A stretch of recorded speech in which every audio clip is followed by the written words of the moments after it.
Hey, what's up everyone? Adam here with brahwegotthis, and today we are doing our third ultimate class guide, the Necromancer. I think this one was one of the most voted ones to do in the community, so here we are, and we are going to break down the Necromancer class by talking about how to play it, what roles does it suit best, what each skill in its arsenal does, and where it fits in, and we will have starter builds for each role as well.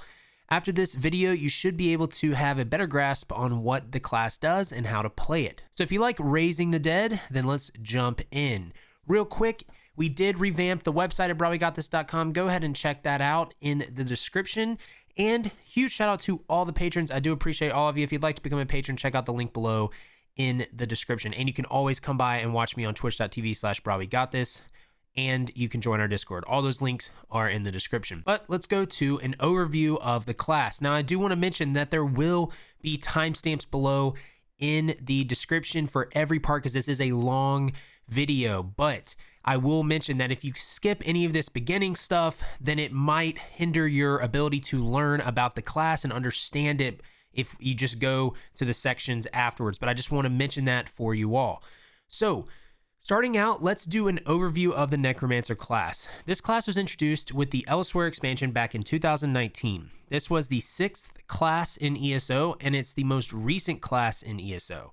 In order to get this class now, you need to purchase it through the Crown Store if you didn't get it with Elsewhere. Now, I believe that you can still get the class through buying Elsewhere, but only through certain purchase options, like if you bundle it together with like Greymoor or Blackwood. But I'm not quite sure which one it is. I just wanted to mention that, but don't quote me on that. The Necromancer class, though, brought a whole slew of new and exciting ways to play a character in ESO. Although the Templar has a skill that uses corpses, the Necromancer introduced, on a larger scale, the corpse system. This system is designed around using skills that makes corpses, and then you use skills that consume those corpses to do certain abilities or effects. And corpses, the more corpses you consume also can augment and make your ability stronger depending on the skill. Also, corpses from enemies also count. This aspect made the Necromancer to me very, very interesting and wanting to try it out. Also, the Necromancer's skills animations look fantastic. But when it comes to the actual utility and use of Necromancers, are they good? Are they easy to use? And what makes them different than other classes? So let's start with, are they good and their utility? Necromancers are very, very good classes to play in ESO. It is one of the classes that all around, all roles can be made and be competitive in my opinion. You can make a tank, a healer, a stamina DPS, and a Magicka DPS, and you will be just fine. I believe all the roles are solid, and I believe they all have unique and fun uses that can be utilized by groups and as a solo build. The other thing I really like about Necromancers it seems like you get to use a lot of their class abilities in each role you play, and that to me is very awesome because it actually feels like you are immersed in the actual class of being a Necromancer.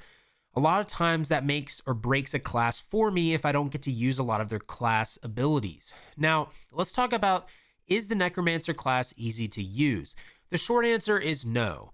The Necromancer class is, in my opinion, one of the most advanced classes. It has a learning curve involved in it. Now, some of you may say, Adam, Necromancer is so easy to me, and that may be true for you. But in general, for the general player that is learning for the first time, Necromancer has a learning curve. I still struggle on the DPS front with Magicka DPS Necromancers. I'll get to that a little later though, but people have showed me ways to simplify the DPS rotations to help with that in our community, and I will highlight those later.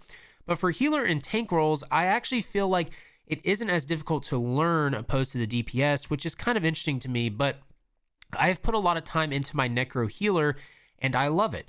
It doesn't feel that difficult, and I've just really been impressed with the utility of it. My tank that I'm leveling also doesn't seem too difficult outside the normal difficulty for using a tank in general. Okay, moving on to what makes the Necromancer class different than other classes. Necromancer has 3 ultimates that honestly are just all fantastic ultimates.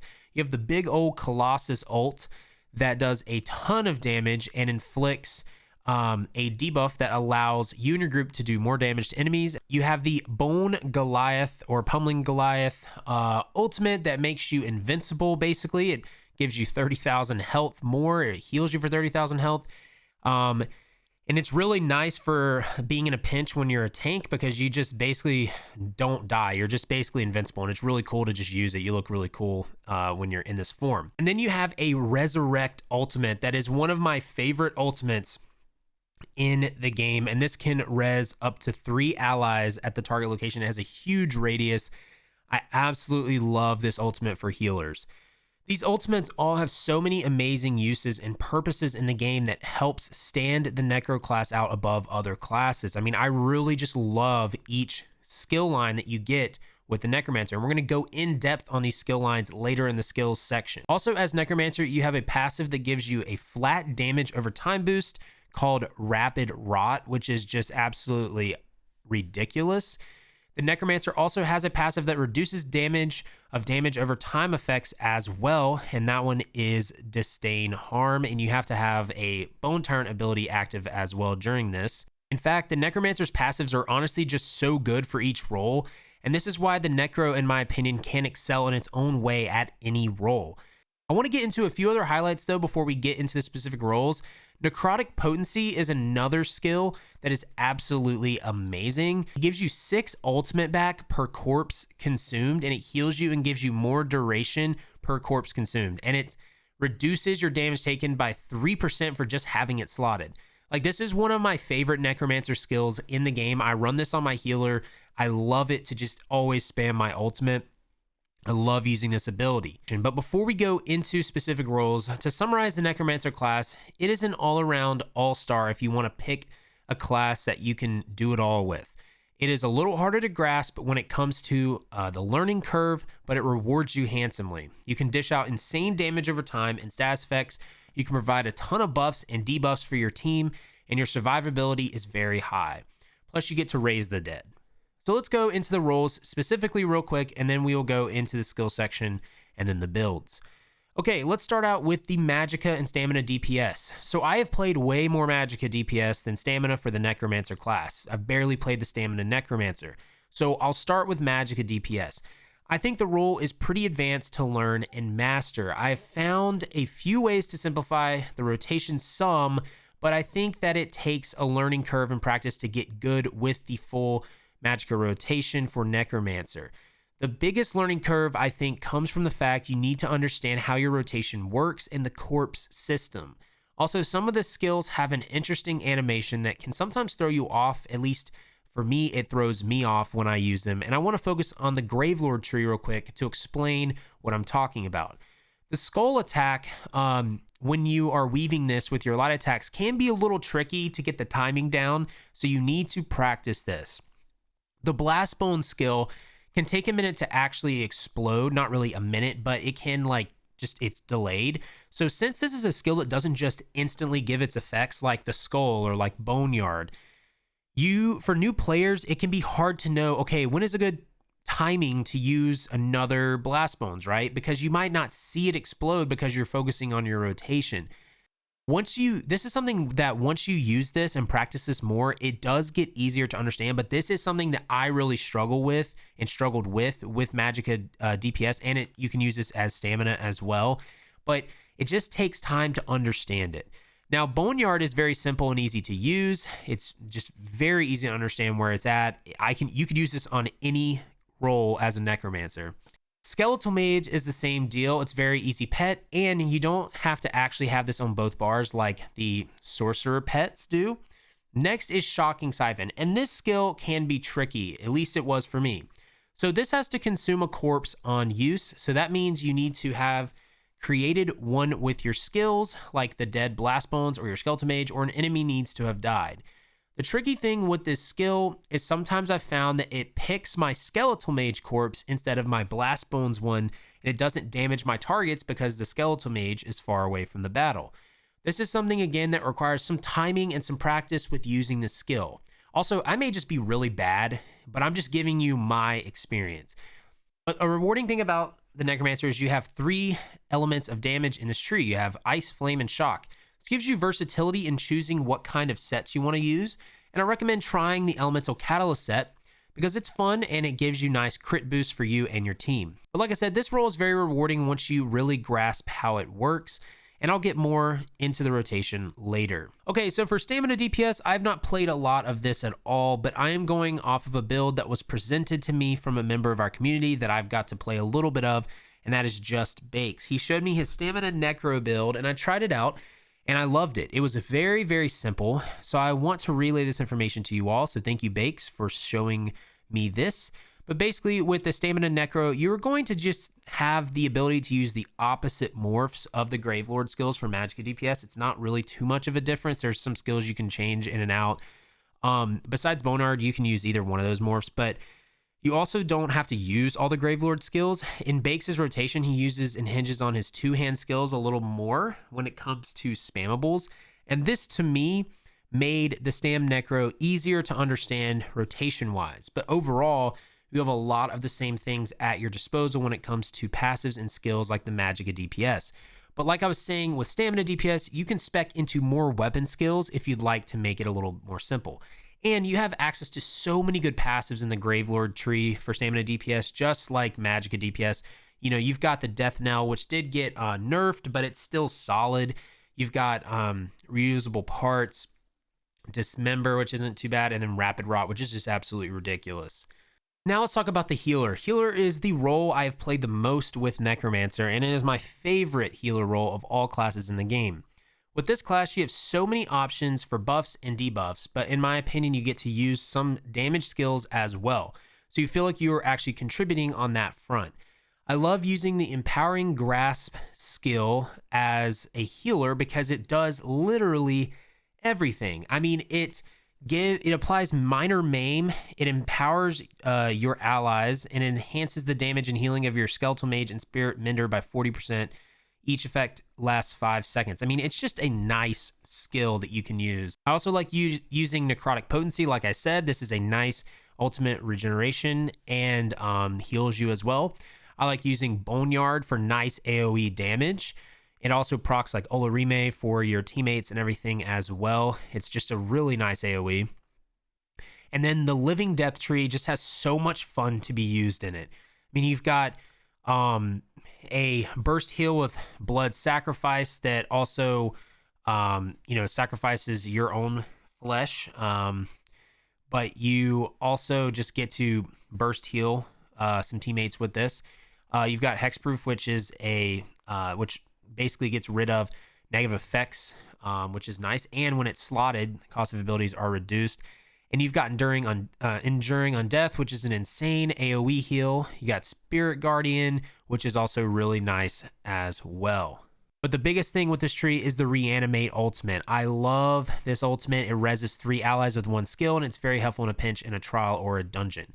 I love it. Again, it's one of my favorite ultimates in the game. And again, we will go more into the skills in the skills section. And lastly, the tank. This is something I am in the process of almost leveling up, and I've been loving it so far. I have also been testing some Necro tanks on the PTS, and it is so fun. Necro tanks have it all at their disposal. They have resistance buffs, damage mitigation, health increases, increased recoveries, all through passives. You have a Fear in the Bone Tyrant line. You have Beckoning Armor, which pulls ranged enemies in. Although I still like using Silver Leash as a pull, it's still nice having that as innately in your skill tools. And then you have an Empowering Grasp as well, which you can use as a tank. You have the option to go Invincible with the Bone Goliath ultimate, which can be used in sticky situations. You have Hungry Scythe, which is a fantastic heal for you as well if you get in a pinch, and because that scales off of your max health. You again have options to do some damage over time due to the passives you can gain, so that would help your teammates a little bit with damage. And the damage over time Boneyard just helps with this so much. It's just such a good AoE. So the Necromancer roles really do have so many fun and unique options to play with. Again, having access to the Bone Colossus ult is also very nice on any role, but I thoroughly enjoy the Necromancer so very much, and I'm excited for you to try it. But now let's go into all the skills and the passives even deeper, and then we will go into the builds. And you all, a lot of work goes into these ultimate class guides. So if you would like, make sure to like, subscribe, heavy attack that bell icon to stay up to date on all the content in the channel. Likes are much appreciated again, because it does take a lot of effort to make these ultimate class guides. So I do appreciate that. Okay, so we're going to start off on the Bone Tyrant skill line just because this is where I have my tank at right now. And I'm actually going with the suggestion from the comments of last Ultimate Class Guide.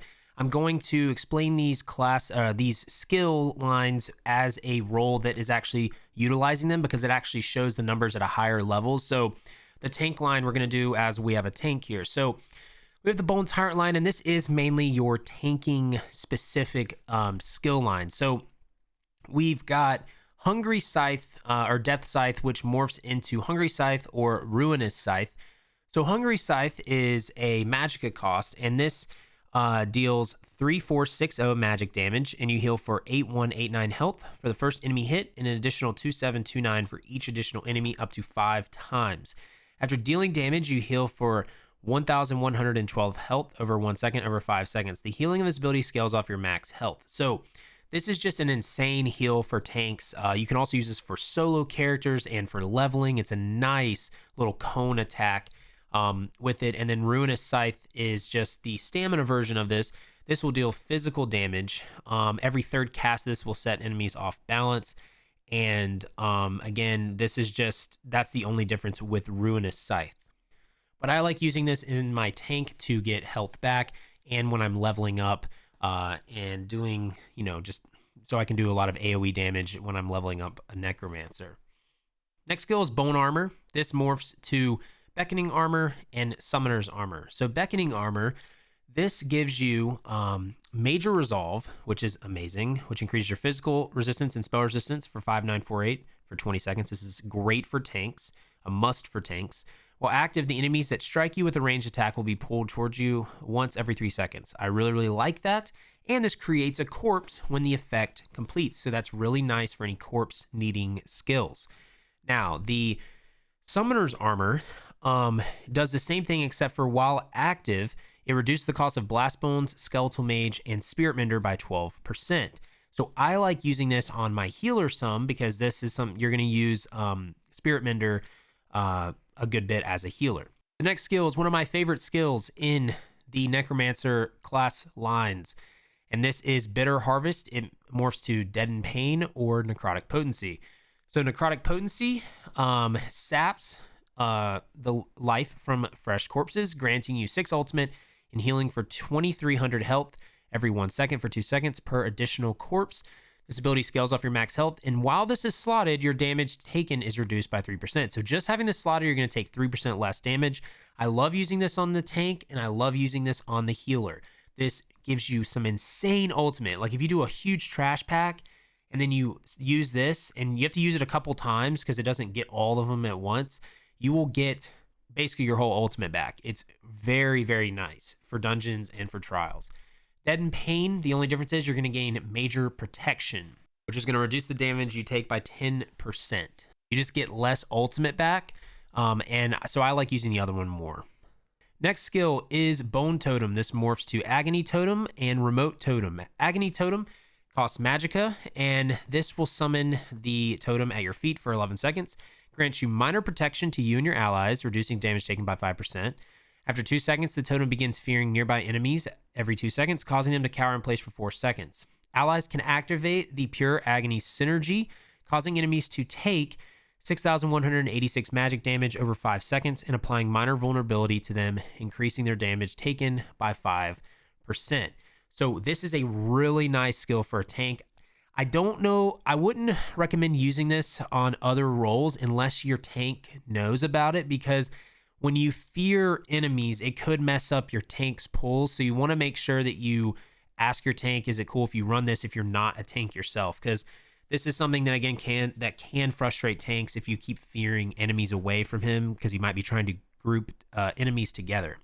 Remote Totem is just something that allows you to basically, you can summon it any place you want, which is really nice, and it costs less. Last skill is Empowering Grasp or Grave Grasp. It morphs to Empowering Grasp, and then the other one is Ghostly Embrace. So Empowering Grasp summons 3 patches of skeletal claws from the ground in front of you. Enemies in the first area are snared by 30% for 5 seconds, immobilized in the second area for 4 seconds, and stunned in the final area for 3 seconds. Each area applies minor maim to enemies, empower to your allies, and enhances the damage and healing of your Skeletal Mage and Spirit Mender by 40%. Each effect lasts 5 seconds.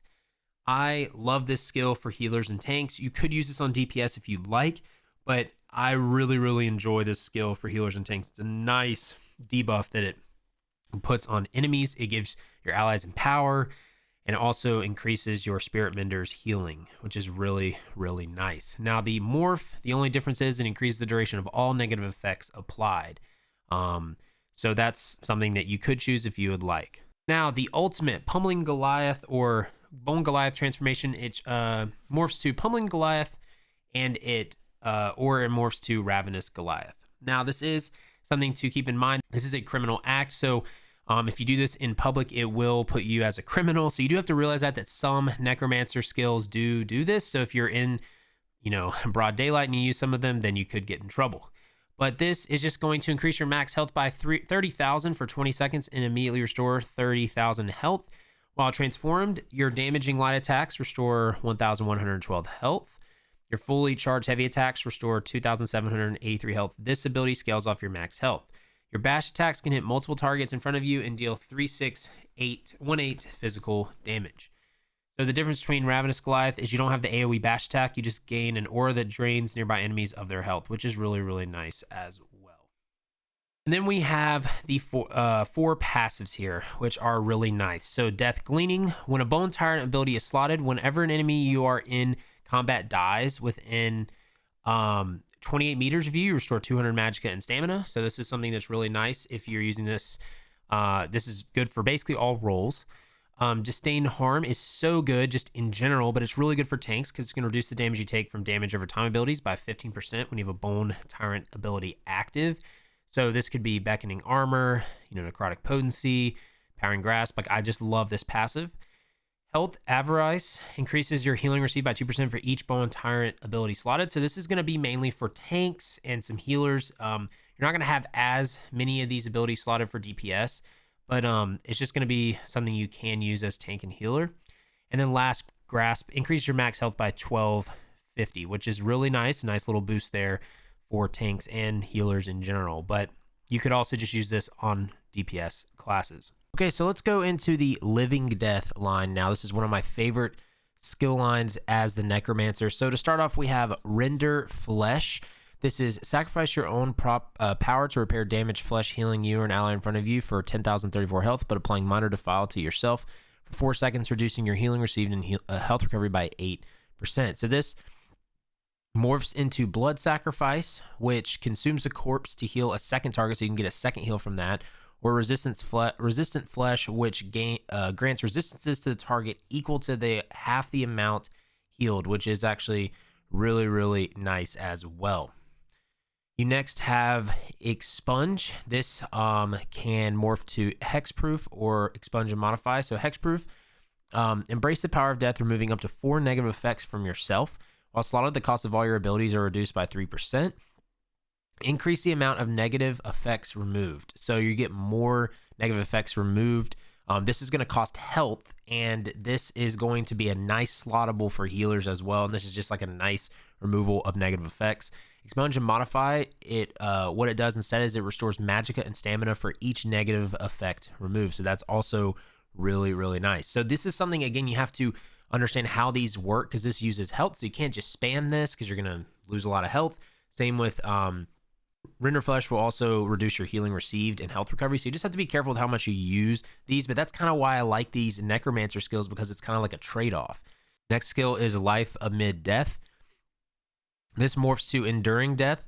And this is release residual fragments of fallen souls at target location, healing you and your allies for 6,689 health. Consumes a corpse on cast to continue to heal you and your allies in the area for 6,470 health for over 5 seconds. You can consume up to 5 additional corpses on cast, with each corpse extending the duration of the heal over time by 5 seconds. So that is really nice. So the more corpses you have in the area, the longer this heal over time is, and it's an amazing heal over time. Renewing on Death is the other morph, and this just consumes a corpse and also removes negative effects. So it does not extend the time, it just removes a negative effect. Next skill is Spirit Mender. This is a really nice skill that you can use on tanks. You can use it on DPSs if you want for solo play, and definitely healers. So you have Intensive Mender Morph, which is a criminal act, so keep that in mind. This will conjure a ghostly spirit to your bidding and stay by your side for 8 seconds. The spirit heals you or the lowest health ally around you every 2 seconds, restoring 7646 health. This will create a corpse on death, which is really important. This spirit will heal for twice the amount, but it lasts half as long and costs half as much. Spirit Guardian, the difference between this is some of the damage you take is transferred to the spirit instead. So this will heal still, and it will last longer, but 10% of the damage you take will transfer to the spirit instead, which is really, really nice. Last skill on the skill line is Restoring Tether. This morphs to Mortal Coil and Braided Tether. So Mortal Coil, this will siphon the last remnants of life from a corpse, healing for 16,021 health over 12 seconds to yourself and allies between you and the corpse. This portion of the ability scales off your highest offensive stat. You also restore 1,184 stamina over 12 seconds while siphoning the corpse. While slotted, your healing done is increased by 3%. So there are a lot of slottable skills as a Necromancer that gives you like a 3% boost. It gives you like cost reduction, healing done, damage, and damage reducing. It's just awesome. You have a lot of skills that you can utilize, which I really think it's cool. So the new effect of this one is it'll heal allies in a radius around you.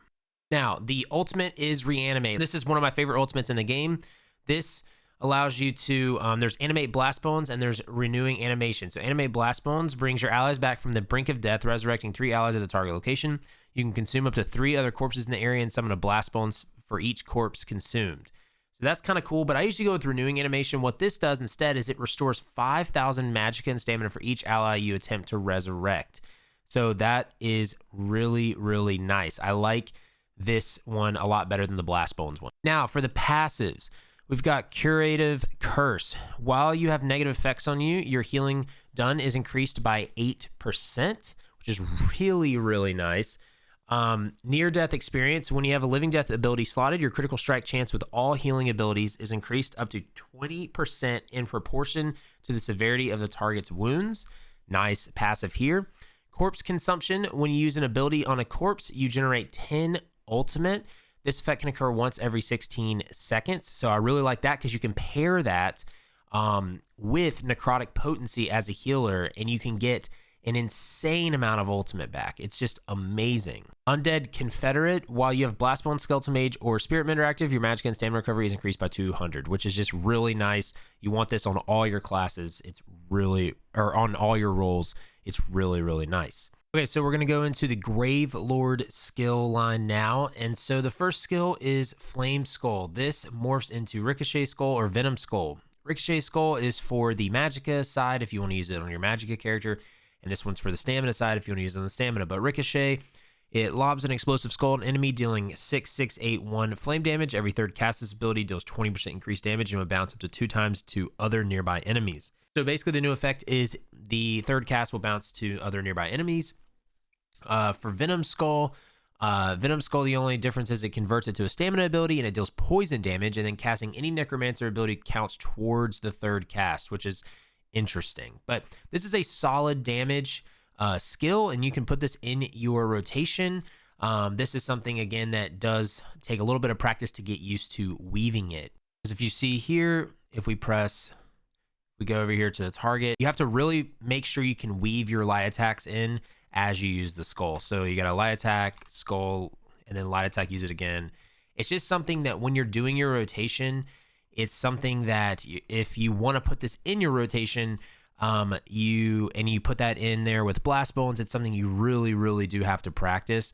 I'll show you my rotation for Magicka Necromancer here in a little bit, and it's a lot simpler, and I'll show you guys what I'm talking about then.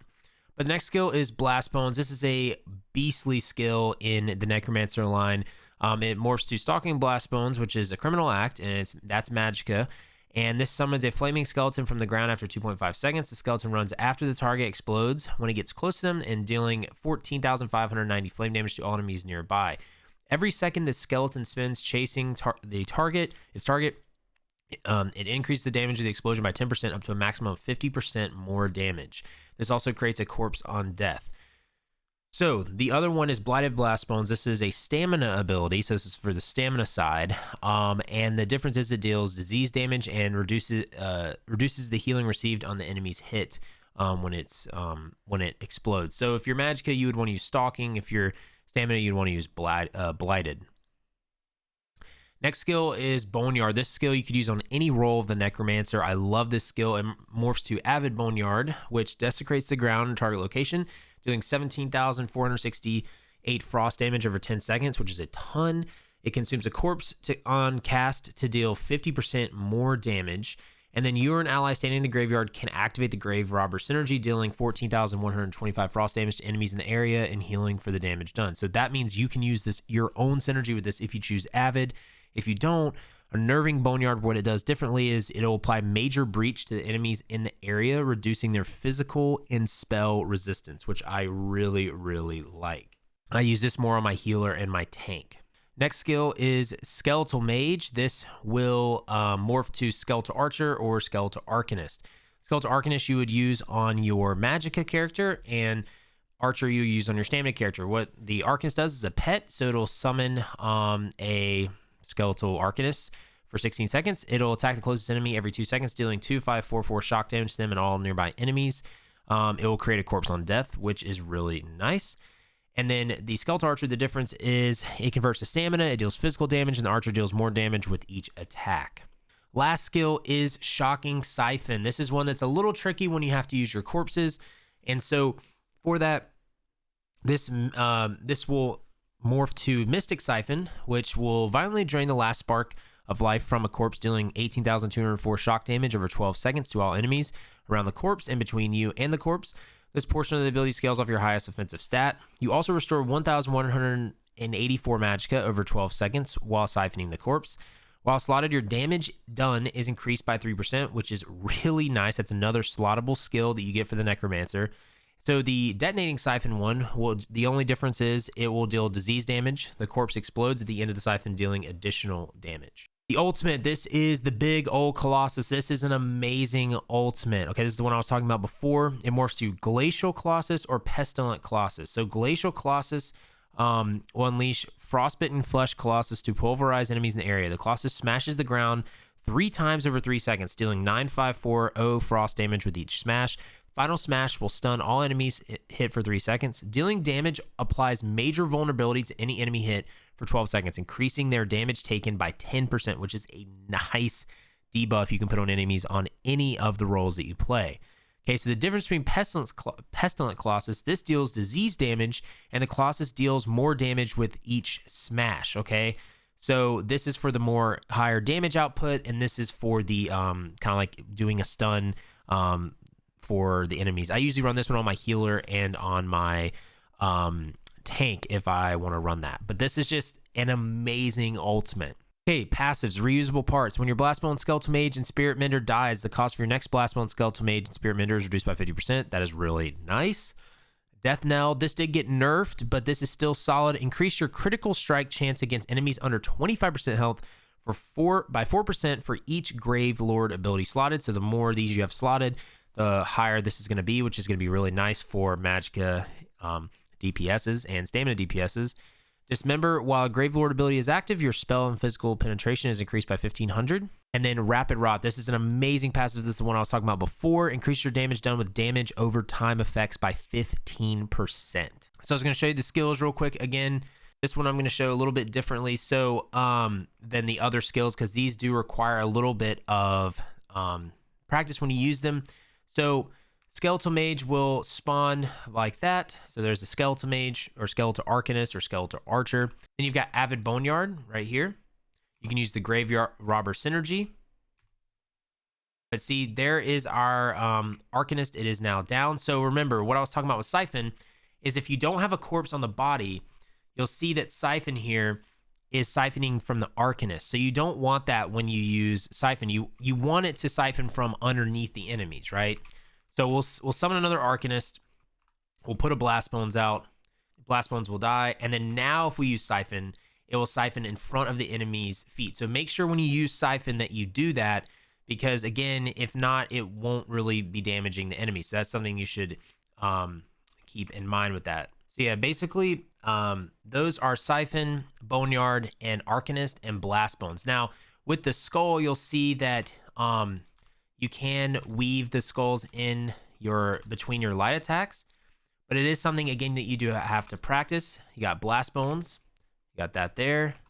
Now, something that you should keep in mind, again, is when you're new to this and you're using your Blast Bones, it might be hard to see when your Blast Bones explodes in a huge thing of enemies. So you just have to realize that it's going to explode. If you're in a very close area, it'll explode pretty quickly so you can reuse it again.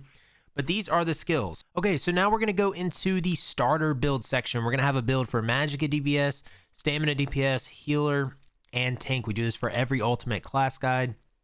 And so again, keep in mind that these are starter builds, okay? So these are just builds that will get you your feet wet, and that will get you some initial gear that you can start out on and do some decent damage and do some decent things with it.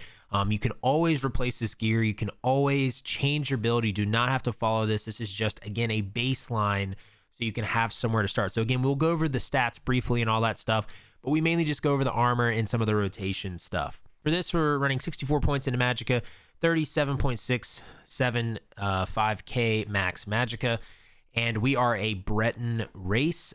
Breton is really solid for this. For the Mundus Stone, you can run the Thief, or you can run the Shadow. I'm running the Thief for some more spell critical. For the buff, you can use the Longfin Pasty with Melon Sauce Food. And so the armor that we're running, so let's go into the skills first. Again, like I told you, this is going to be a simplified version because, again, I am not very good with the very complicated versions of the Magicka Necromancer. So I tried to make a simple one for you with some simple sets that can help you with sustain and everything. So on the back bar here, we're going to just have our Unstable Wall of Elements. This is going to be something that's really nice. That gives nice damage over time. I love this ability. It's pretty self-explanatory.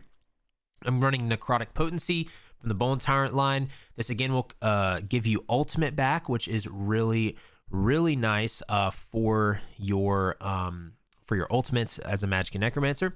Running Inner Light from the Mages Guild. This is here just to give us max Magicka and to give us major prophecy. So it gives us a nice spell critical boost. Then we're running Skeletal Arcanist, which is from the Grave Lord line. This is going to be a nice pet that you can summon, and it'll just do damage for you over time for 16 seconds, basically. And then we're going to run Avid Boneyard. We're going to run the Avid version so we can get the synergy, so we can do a lot more frost damage as well. So we're going to run Avid Boneyard here. And then the ultimate is Thunderous Rage. This is the Destruction Staff ultimate. So this is our back bar. So our main front bar, to where we do most of our damage. We're going to be running Hungry Scythe. This is just here for like solo play, and so you can regain health and all that stuff. This is just a nice conal attack. We've got, and so that, by the way, is in the Bone Tyrant line. We also then have Stalking Blast Bones. This is going to be a huge damaging attack for us. This is in the Grave Lord skill line. We're running Mage Light or Inner Light again. This is just again to give us spell critical and max Magicka. We're then running our main spammable, which is Force Pulse. This is again a very simple spammable that is very easy to use, and I put this in a lot of my Magicka builds, especially Magicka builds that are maybe a little bit more advanced, just so you can have something that's easy to spam. This is in the Destruction Staff line. This is the first skill you unlock. And then I'm running Mystic Siphon. This is that Siphon skill from the Grave Lord line. This is the one that will do shock damage over time. This will also increase our damage done by 3%. So for this, you'll actually want to switch this to Pestilent Colossus so we can do more damage over time. But that is our ultimate on this side. Now, it's for our armor sets. We're running some very, very simple armor sets that are going to be pretty easy to obtain. They're all in the base game, and they're just something that really helps, I think, for Magicka Necromancer. So we're going to run Mother Sorrow on the chest, on the body pieces. This is something that just gives us tons of spell critical. You can run max Magicka enchants on these. You can run Divine's traits. And then for the jewelry, we're running Overwhelming, and weapons, we're running Overwhelming Lightning Stabs. The traits here, you can do Precise on these if you'd like. The enchant, you could just kind of choose whatever enchant you want. I have not changed the enchant on this again because this is just a starter build. And then for the rings, you can just keep it on arcane if you would like for the trait, or you can put bloodthirsty on there for more damage. And the enchantment, again, you can keep as Magicka recovery if you'd like. But basically, overwhelming is just going to give us spell damage, max Magicka, and then when you deal damage with a class ability, surround yourself with a torrent that deals 5, 4, 3 shock damage to enemies within 8 meters of you every 1 second for 6 seconds. 15% of the damage you deal this way is restored to you as Magicka. This effect can occur once every 7 seconds and scales off your higher of your weapon or spell damage. So this is something that is really nice for our sustain, and it will just help a lot of beginner players out, I think, by doing some damage over time and just with sustain. The monster set we're running is Valken Scoria. The reason we're doing that is because we have so many damage over time effects as a Necromancer, okay? This is from City of Ash 2 Vet Dungeon, but this is when you deal damage with damage over time effects, you have an 8% chance to summon a meteor that deals 4,289 flame damage to the target and 1,530 flame damage to all their enemies within 5 meters. This effect can occur once every 5 seconds and scales off your weapon or spell damage. And then so overwhelming is also from Tempest Island. This is where you can get this set as well. But these are our sets, y'all. They're very simple to use. For your passives, y'all, I would just get all the Gravelord passives here. For the Bone Tyrant, I would get Death Gleaning. I'd get Disdain Harm. I'd get Health Avarice and Last Gasp. For Living Death, I'd get the Corpse Consumption, and I would get Undead Confederate. For the Destruction Staff, I'd get all the Destruction Staff passives. For the armor, I would get the light armor passives here. For the guild, I would make sure to get the Undaunted passives here because we're going to run a heavy helm and a medium shoulder. For Mage's Guild, you could get the Magicka controller passive. And again, race, we're using Breton. You could use all of these passives. Breton is really nice for Magicka DPS. You could also get the medicinal use passive in the alchemy tree right here. Now let's go to CP real quick. So for champion points, this is, again, very customizable. You do not have to go the exact way that I do. I just have everything unlocked that is possibly could be unlocked with 3600 CP. But the main ones are Eldritch Insight, Precision, and then you want to slot Fighting Finesse. You want to go points into Piercing, and then into Flawless Ritual, and then into War Mage. And then I go 50 into Deadly Aim, 50 into Biting Aura, and 50 into Thaumaturge, and slot all 4 of these. Now for the red tree, 30 into Tumbling. Again, you don't have to put all these max points in these yellow ones. I just have this because I have 3600 CP on the PTS. But the main slottable ones, we're going to go 50 into Ironclad, 50 into Rejuvenation, 50 into Survival Instincts, and 50 into Siphoning Spells. You can slot all 4 of those. For the green, you can kind of just make your mind up for that. It does not matter too much with our build here. So let's go into the rotation a little bit.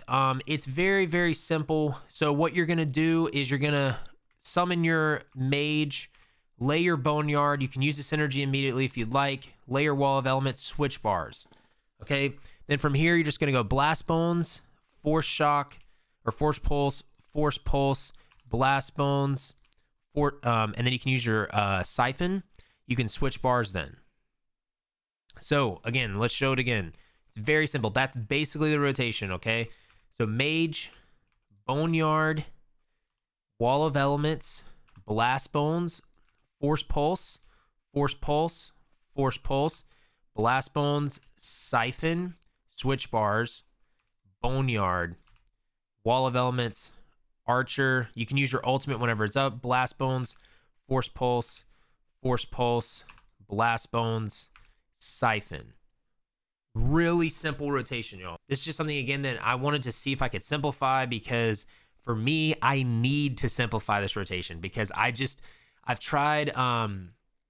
So like for instance, Zynode has a Magicka Necromancer build that I've been trying to make on the live server, and just use that Necromancer build. And I'm trying to get better at the rotation. So shout out to Zynode because he has some really awesome builds. You guys can check him out on YouTube's and on his website. I'll put in the description as well. But he has some really awesome builds that I like to follow for a few of my characters on the live server. And there's the Necromancer one. I just, for some reason, like, cannot do the rotation right now, so I've been practicing a little bit. So for this one, I tried to simplify my rotation a little bit and make it to where I can do it as best as possible. And so this is a very, very simplified Necromancer rotation. So I hope this will help you as a starter when you're making your first Magicka Necromancer. Now, again, you can always graduate out of this and do some more complicated things, but I'm not even at that level yet. Okay, so now we're going to do the Necromancer Healer. This is one of my favorite roles as the Necromancer, and this is a build that you can keep changing and changing. I feel like I make tweaks to this all the time. I followed some builds back in the day and then just tweaked it over time to kind of how I liked it, because Necromancer Healer is something that I have found to be really, really fun. So again, we'll go over this stuff briefly for you all. So we got 64 points into Magicka. We are using Breton again. We got max Magicka of 35.952k max Magicka. The Moonstone, you can kind of choose whatever you want with this. Ritual's nice for healing, increases your healing done. You could also go with Shadow to get the critical healing as well. And there's a few others that you can use too. Then I'm using Longfin Pasty with Melon Sauce for buff food. So if we go into the skills now, so our back bar, pretty standard. The Blockade of Storms is nice here on the back bar. You can deal shock damage, and this will just be something really, really nice for your teammates. This is from the Destruction Staff line. And then Weakness to Elements or Elemental Drain. You could actually switch this if you want, because we are running Boneyard, which gives Major Breach. This is here just for the minor Magicka steal and for the boss, but you can switch this if you'd like with something else, but you can put this here too. This is from the Destruction Staff line. Then we have Intensive Mender. This is a nice pet that heals over time, like I said, and this will create a corpse. We've got Necrotic Potency. Necrotic Potency is amazing. This will give us ultimate back, which is really, really nice, and it will reduce our damage taken when it's slotted by 3%. Then we have our Boneyard, which again is just an amazing skill that you can run. I love this skill. It's one of my favorite ones for Necromancer. And then we're running Glacial Colossus on the back bar here. This can be switched with Warhorn if you'd like. This is just something I like to run to increase the damage of the group. I really like this. On the front bar, we've got our healing bar. We've got Healing Springs. This will be from the Resto line. This will restore Magicka every time an ally is healed. We've got Combat Prayer, which is a must. Combat Prayer will give Minor Berserk and Minor Resolve, and it's a really nice burst heal. We've got Radiant Regeneration. This again can be switched out if you'd like with a couple Necromancer skills like Expunge and Modify and Blood Sacrifice. I like these two skills together, but I'm just running this because I like this. This is a nice multiple heal. We have Energy Orb. This did get nerfed and everything, but I think this is still useful, so you can get the synergies. I think this is going to be something you still need to run as a healer. So this is from the Undaunted line right here. And then we have Enduring Undeath. This is from the Living Death line. This is a heal over time, a massive heal over time. I love this skill. And we're running Renewing Animation Ultimate from Living Death. This will res allies when they're dead, up to 3 of them. It's a really, really nice ultimate. For passives, we're going to run all the Living Death passives. For Bone Tyrant, you can run all the passives here. And then even for Gravelord, you can run every single Gravelord passive as well. For weapons, you can run the Destruction Staff passives. Restoration Staff, you can run all the Resto Staff passives. For the Guild, you can run the Undaunted passives. For the Armor, you can run all the Light Armor passives. Racial, again, we're using Breton, so you can use all these. And then for medicinal use, you can use Alchemy here. And now for the Armor, again, this is a very base starter set, so if you want to switch this stuff out, you totally can. And you can also change the traits around if you'd like to. But we're running Sanctuary for the body pieces. This is from Banished Cells. This is a nice just starter healer set. You can run Divines or you can run Infused on these. You can run Max Magicka Enchants as well, but this is just going to be a nice set for you here. Then we're running Winter's Respite, Jewelry, and Weapons. So this is nice because we're going to be casting abilities that leave an effect on the ground a lot. So this will create a circle of Healing Frost, and I think the Healing Frost just looks really cool. I love the effect with the Necromancer, so I love this set for Necromancer Healer, especially as a starter build. This is farmable in the overland of Western Skyrim, so the Greymore expansion. So you can run Arcane, like I said, Magicka Recovery on these rings. For the weapons, we've got the lightning staff, or we've got the healing staff, and then we've got the lightning staff. So for the healing trait, again, you can switch that trait over to powered, so it increases the healing done. For the lightning staff, you can switch it over to charged, so it increases the chance to apply status effects by 220%. So for the monster set, we're running a simple one, Sentinel of Rocco Gomez. This is going to just be a nice two-piece monster set that you can get from the Darkshade 1 Vet dungeon. So these are the armor sets that we are running with this healer. And again, there's really no rotation with healer other than, just making sure you keep up your combat prayer. That is a must. Make sure you do your wall of elements, keep your boneyard down and your mender up. And that will just help you maintain a lot of stuff with this. So again, make sure you do that. And healing, again, you can check out my beginner healer guide if you want to check out any tips there. But that is the Necromancer healer. Okay, now for the Necromancer tank. Again, this is a starter build, and this is something that you can change out and tweak. Okay, so right now we're starting out with 45 health, 19 Magicka, gives us 45.3k max health and 20.9k max Magicka, 16.9k max stamina. You can play around this to get your stamina up and your Magicka down or up, whichever one you want to go with. I've been testing out something on this Necromancer tank, so that's why my stuff's a little bit different, but this is going to still be able to be pretty solid for you. Just depending on the skills that you're going to run, make sure that you have your stamina or Magicka up however you want it, but I want my Magicka a little higher. With this, though, that is our stats, and for our Moonstone, we're using the Lord, and we're using Longfin Pasty with Melon Sauce buff food. So for our skills, again, this may look a little interesting to you, but this is just kind of what I'm running as a starter tank for you. So the back bar, we're running Blockade of Frost, so this is just our destruction staff, AoE again. And then we have Empowering Grasp. This is something that's going to apply Minor Maim, which is really, really nice for debuffing the enemies for your teammates. It's really, really nice. That is in the Bone Tyrant line here. Running Necrotic Potency again to restore health, but also to get ultimate. This will scale off our max health, so this is really nice. And it will reduce our damage taken since it's slotted, which is really nice. You can slot it on this side if you'd like to as well. I'm running Beckoning Armor. This will pull enemies into you that use range attacks every 30 seconds. It will give you major resolve as well, which is really crucial as a tank. I love this. Unnerving Boneyard will be a nice AoE for your teammates as well, doing major breach as well to those enemies and giving them a synergy. I'm running Glacial Colossus as just some extra damage to help my teammates out as well. You can switch this with Warhorn if you'd like to. On the front bar, running Pierce Armor from the Sword and Board line. This will give minor and major breach to a target. I'm just running this for the bosses, obviously, and it will taunt. So this is our main single target taunt. You definitely need this on the bar because this is literally our only taunt.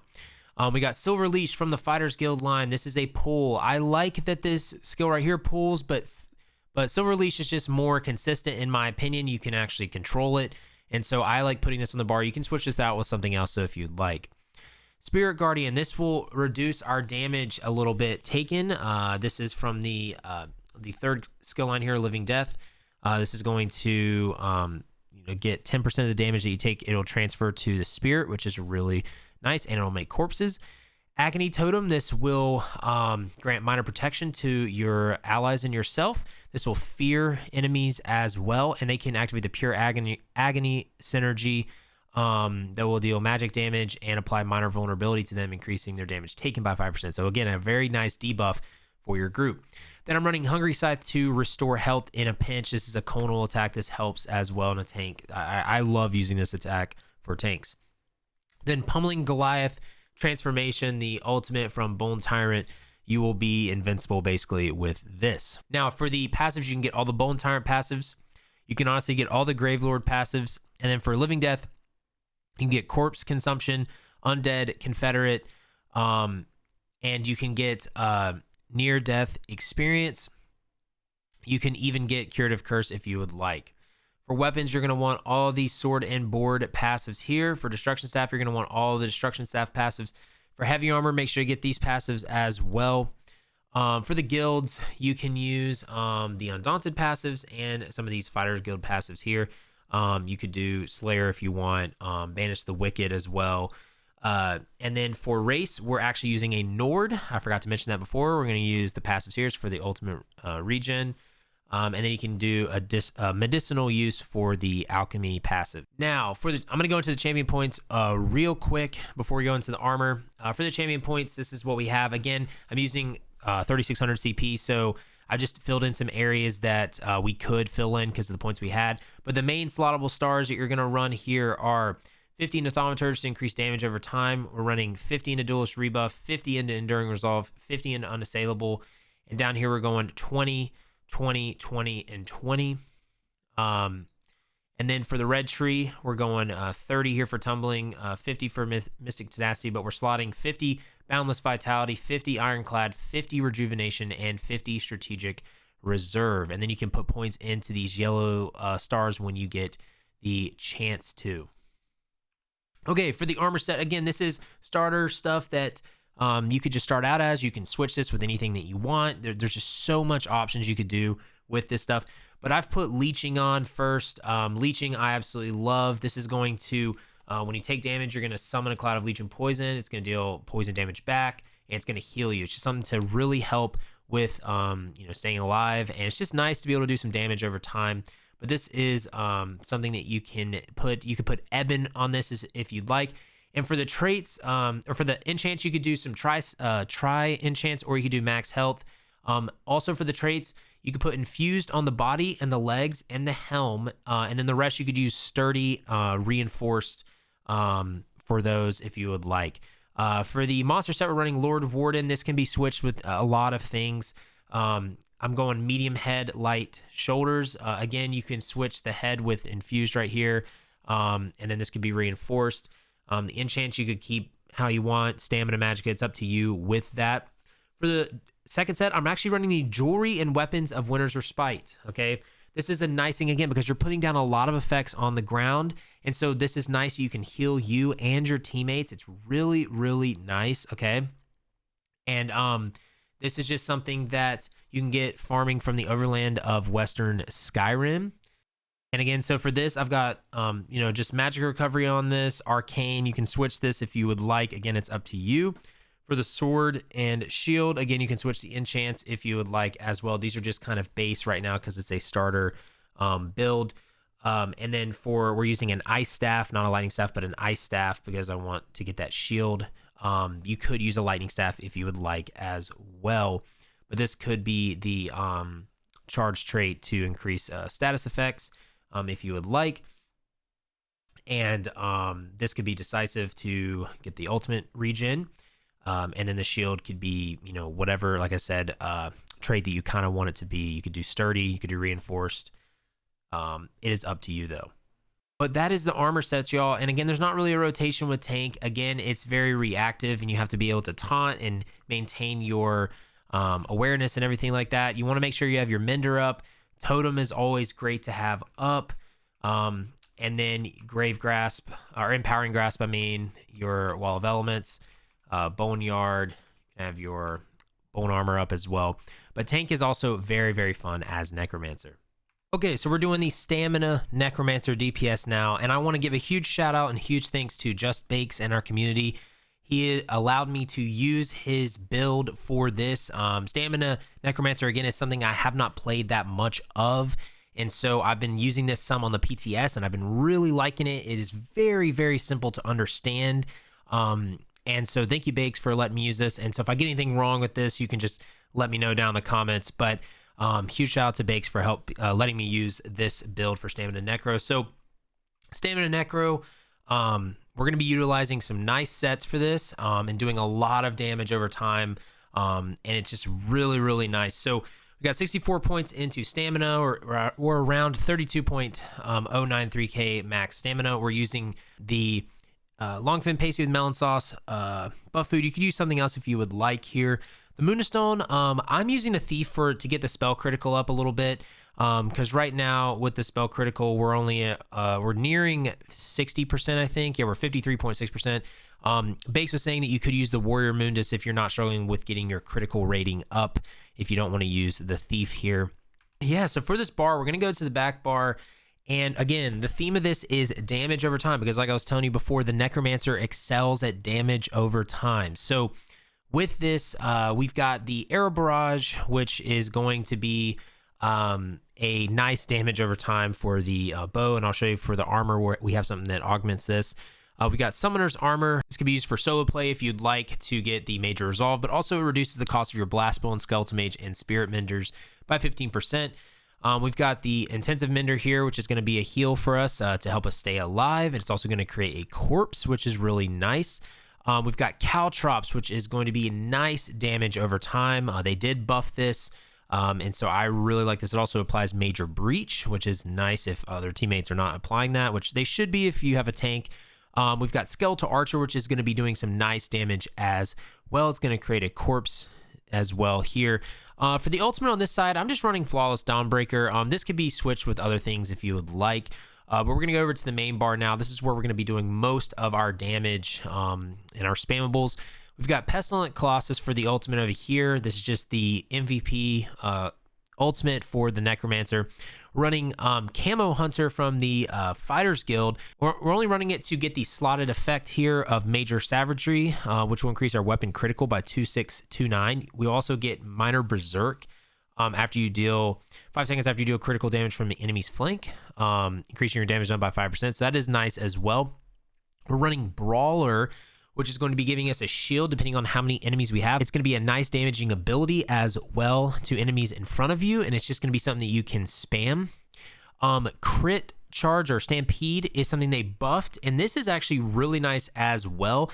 This is going to do some physical damage. It's always going to be a critical strike, and it's going to do some damage over time in the area for 10 seconds. And this is a way you can kind of close the gap, as Bakes likes to say, to enemies if you're far away. It just helps you get to the enemy very quickly.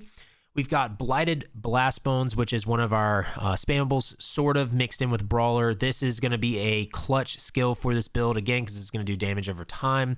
And this is just something that hits super hard. And next we have Avid Boneyard. This is a nice damage over time. Again, it does 50% more damage when it consumes a corpse when you cast it. And then if you use your own synergy, it's going to do a lot of frost damage as well. Now for passives, again, we could run all the passives in the Gravelord tree. For Bone Tyrant, you could run basically all these passives as well. Living Death, that's up to you, but Near Death Experience could be used since we have Intensive Mender. We could use Corpse Consumption, and we could use Undead Confederate. For weapons, you could get all the two-hand passives. For bow, you could get all the bow passives. For the armor, we can get all the medium armor passives here. For the guilds, you could use Slayer, Banish the Wicked. For Undaunted, you could get the Undaunted passives as well. And then the race, you want to switch this race to the Orc, not the Breton. So make sure you are an Orc. I like using the Orc for this. I just had a Breton on here because that's what I created randomly. I forgot to actually switch that to the Orc. But you want to get the Orc for this race. It's a lot better than the Breton, in my opinion. So we're going to go to the champion points real quick before we go into the armor. But again, we are running in the warfare tree here. You can get any of these yellow stars if you have extra points. I just have all of them that I can have right now from 3600 CP. But I have 20 into Eldritch Insight, 20 into Crit Chance, or 20 into Precision. We've got 50 into Fighting Finesse, 50 into Backstabber, 50 into Biting Aura, and 50 into Thaumaturge. So we're going to slot all 4 of those because, again, we're doing damage over time, area of effect, and we want that crit, okay? We also have 20 into Piercing. You want 40 into Battle Mastery and 30 into Mighty. Now for the red, again, for these yellow ones, you don't have to put all of this into the yellow ones, but again, just get the base one so we can get some of these stars. So we want 50 into Ironclad, 50 into Rejuvenation, 50 into Survival Instincts, and 50 into Bloody Renewal. And the green, again, is just kind of up to you. Okay, let's go into the armor, y'all. Okay, so again, this is something that you guys can switch out. This is just a template that Bakes has given me to kind of show to you all. But for the body pieces, we're getting Dagon. Okay, Dagon is from the Cauldron Dungeon, the newest DLC dungeon. This is not that hard to farm. You can go Divines on all the traits and go max stamina. But what this does is it's going to give us 492 weapon damage to all of our area of effect abilities. So that is where this build is kind of hinging on. We are just on this Dagon's 5-piece bonus. It's helping us to get that weapon damage in all of our area effect abilities because we have a ton of area effect abilities. Okay, so for the other set, we're running Vicious Ophidian. This is for dungeon or group play. Like I said, you can't switch this out with Leviathan if you're not running dungeons and stuff like that. But obviously, Vicious Ophidian is really nice in dungeons because you get that Minor Slayer buff. But this is a really nice set. This is basically the opposite of False Gods for stamina. It's going to reduce the cost of your stamina abilities by 8%. And when the enemy you have recently damaged dies, you restore 2, 4, 5, 4 stamina and gain major expedition for 8 seconds, increasing your movement speed by 30 seconds. So I really like this. I've got jewelry here. You could run Bloodthirsty on this if you'd like. You can change these traits if you like. Again, this is just the PTS. Running a Maul on this one and running Precise trait. For the enchant, you can switch that out with something else if you'd like. For the bow, though, we're running the Maelstrom bow. You don't have to run the perfected one, but the Maelstrom bow, okay? This is going to be really nice because we have the Arrow Barrage on the back bar. This increases the damage volley deals by 430 each tick. This bonus increases 143 every time volley ticks up to a maximum of 8 times. It's really nice to have this for volley. And so if you can get the Maelstrom bow, it doesn't have to be perfected. You can do it on normal Maelstrom. That would be ideal. And then for the 2-piece helmet, Thurvikin Monster Helm is something that is really nice. When you take damage from a nearby enemy, you summon a growing pool of desecrated bile for 8 seconds. Enemies in the bile take 395 disease damage every 1 second, and afflicted with minor maim and disease status for 4 seconds, reducing the damage done by 5% and healing received and health recovery by 8%. This effect can occur once. This effect can occur every 16 seconds, and the damage scales off your max health. You can also switch this with Domi House. That is another awesome monster set you can get as well that will also benefit from our damage over time. But that is the item sets, okay? So I'm going to go a little bit into the rotation. Bakes has simplified this pretty well to make it a very simplified rotation for newer players. And so again, this is kind of what you would want to do. You want to get your archer up. You want to cast Barrage. You want to cast Caltrops and Switch Bars. Okay, so I'll do that again. So you'll cast your Archer, your Barrage, Caltrops, Switch Bars. Remember, Mender is there to heal you. Armor is there as well to give you that resistance and everything like that. But again, let's do it again. Archer, Arrow Barrage, Caltrops, Switch Bars. Now, when you're on this, you want to use Boneyard. And then after this, you go Blast Bones, Brawler, Brawler, Blast Bones, Brawler, Brawler, Blast Bones. And then you'll switch bars when your barrage is up. You'll go Barrage, Caltrops, Archer, switch back, Boneyard, Blast Bones, Brawler, Brawler, Blast Bones, Brawler, Brawler, Blast Bones. And you'll switch back and you'll do your rotation again. Now, when Bakes is also saying that you can use your Executioner skill on the 2-hand line right here in Reverse Slice or Executioner in Execute phase, if you want to switch that with Brawler, or like you could maybe switch that with Stampede as well. That's another option. Again, these are just options that you can use.